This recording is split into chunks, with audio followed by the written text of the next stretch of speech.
The way you think determines how you act, and the way you act determines how successful you are and what goals you achieve. So, what determines the way you think? Well, it gets very interesting here because the first thing is what's meant by the term intelligence, because obviously intelligence and ability underpin how you think and how successful you are.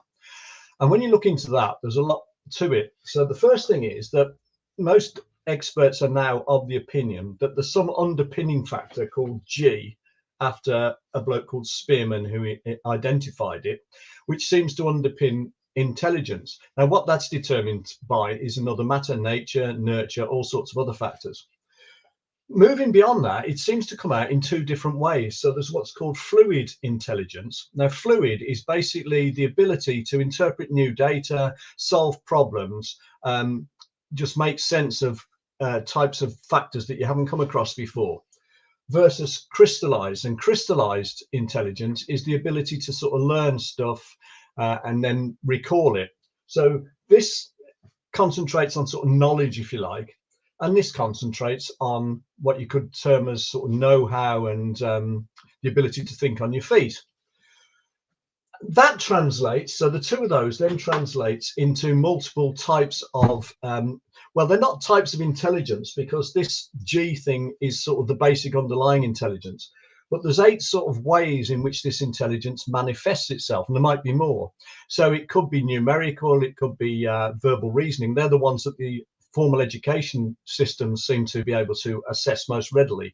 But there's also things like artistic ability, creative ability, musical ability, physical coordination ability, the ability to analyze yourself, the ability to analyze others, interpersonal skills. So there's lots of different ways, manual skills, there's lots of different spatial awareness, there's lots of different ways in which this intelligence can sort of translate itself out there, and they're all equally valid. And then you get to something that's even more interesting, and this really sort of resonated with me, particularly with things that happen on social media and with certain controversial issues of the moment, which people take strong views on. Because it's been shown that the more knowledgeable you are and the better you are at something, the less certain you tend to be, because you're probably aware of all the things you don't know, and you're aware of all the things that other people might know that know more than you. So it tends to be that if you're really good or knowledgeable at something, you tend to suffer from this thing called imposter syndrome, because you're not certain that you're the expert that everyone else thinks you are. On the other hand, if you don't know much about something, you tend to get more opinionated and you're more certain about what you do know. And this has been shown in research. So they shown that people who do badly in tests are more convinced they've done well than people who do well in tests. And the people who do well in tests are doubtful as to how well they've done.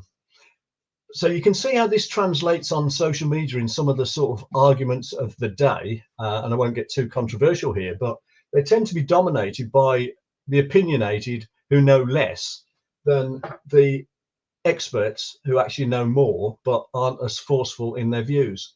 And the interesting thing psychologically is that the more certain you come across as being, the more people believe you. So these people, they get believed more than these people, even though these people know more.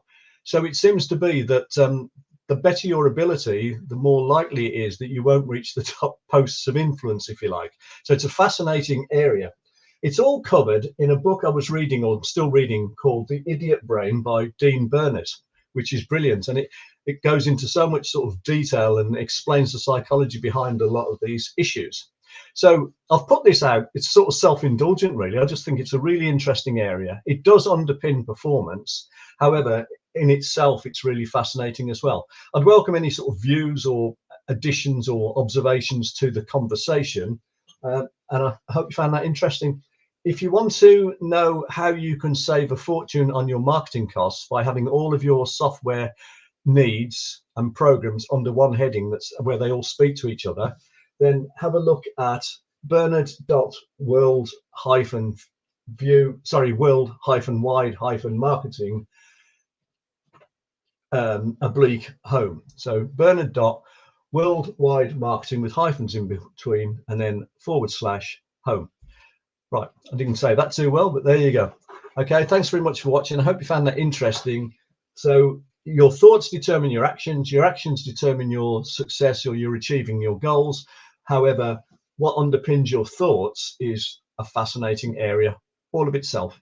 Oh, one other thing I was going to mention, by the way, is that this intelligence thing, they found out that this is to do with how the different parts of the brain communicate with each other, i.e. how efficiently they do, rather than how brilliant each individual part of the brain is in and of itself. So it's to do with how smoothly the whole system communicates within there. So it's your white matter rather than your grey matter.